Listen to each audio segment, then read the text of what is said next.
Thanks to Nintendo for sponsoring this video.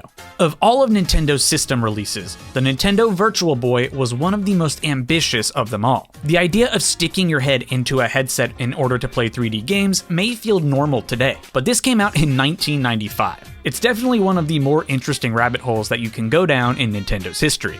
Which is why their revival of the system with the Virtual Boy Nintendo Classics library is so exciting. Technology has caught up in such a massive way that these games that were once hard to experience can now be played easily in the modern age. And I'm thrilled to be partnering with Nintendo to tell you all about it. So let's dive into the Nintendo Virtual Boy and check out how these all-new accessories help to honor and preserve its very unique legacy.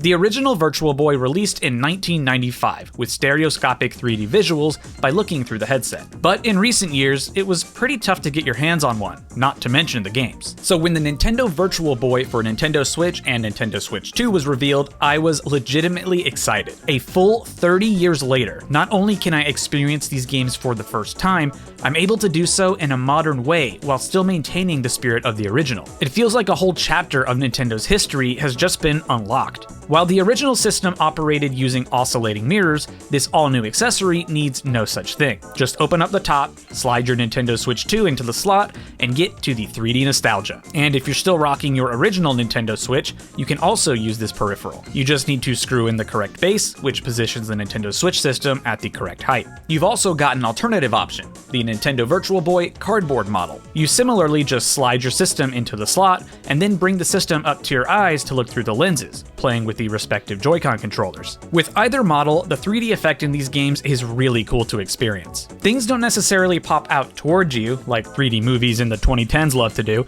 but instead the stereoscopic 3D adds layers of depth. The foreground might be what you'd see in a non-3D game, but there would also be a background with layers in between you could interact with.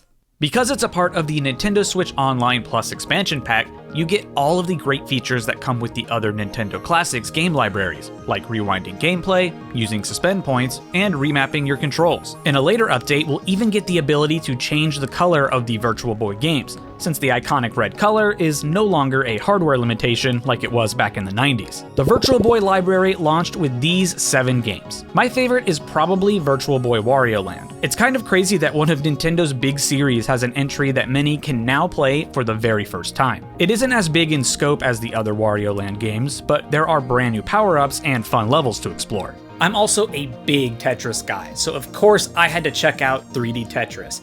And honestly, it just didn't click for me. I mean, huge props on the actual execution. You really do have to change how you think when adding that third dimension, but nothing will beat the classic Tetris for me. It's my one true love.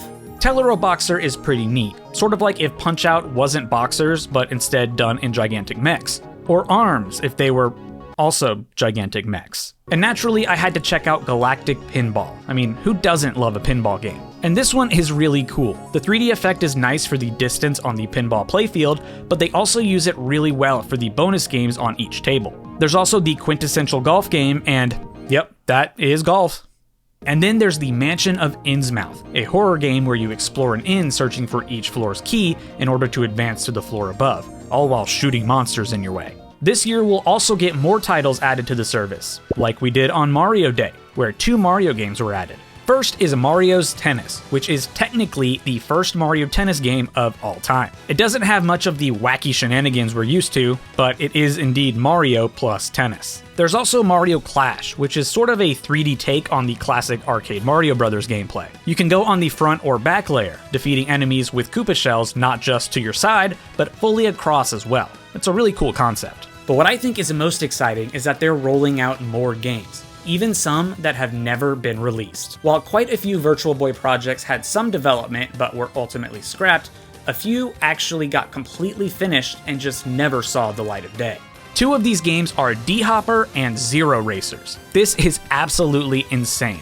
I love when lost or archived media becomes accessible to the public, and being able to play this using Virtual Boy with a Nintendo Switch Online expansion pack membership is just going above and beyond what I would have expected.